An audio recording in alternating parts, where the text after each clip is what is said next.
Everyday Weather Nation brings you the latest weather information to keep you safe, and every week John Van Pelt gets you prepared long before severe weather strikes. Here with our tip of the week is John Van Pelt, and this week we're talking about getting ready for hurricane season. John, we're already into hurricane season right now, and it's time to finish our preparations if you haven't done so already. What's the first thing we need to do to be ready for the storms? That's a great question, Patrick, and we have a great person to answer for us, an expert from the National Hurricane Center. It's the director, Ken Graham.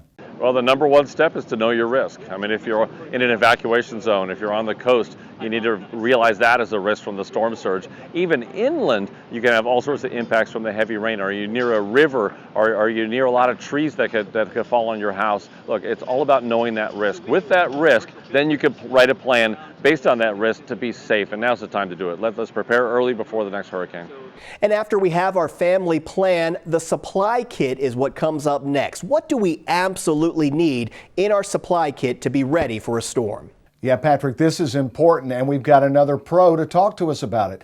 John CANGIALOSI from the National Hurricane Center gives us an overview of our supplies. So bottled water, canned foods, know to fuel up the cars before hurricanes approach.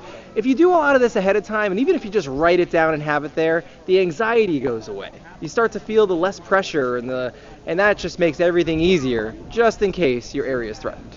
You need at least a gallon of water per person per day for at least 3 days. The more the better. And don't forget about your pets and special supplies you may need for babies or your elderly family members too. And of course, you need a flashlight, plenty of batteries, a battery-powered or crank radio, and a first aid kit too. And if we are threatened by a storm this season, John, what are the most important things to keep in mind as a storm approaches? Well, besides the immediate effects, Patrick, like storm surge and wind right at the coast, one of the biggest killers can happen hundreds of miles from the coast. Dan Brown from the National Hurricane Center tells us more about that. Back in 2001, we had a tropical storm named Allison, very minimal tropical storm, just barely reached the threshold for it to be named, yet it dumped over 30 inches of rain on the greater Houston area, cost a lot of lives, produced a lot of flooding, so we have to take every storm seriously. And you know, as we always say, the key to staying safer during these storms is preparation. And the time to do that is before the storms strike.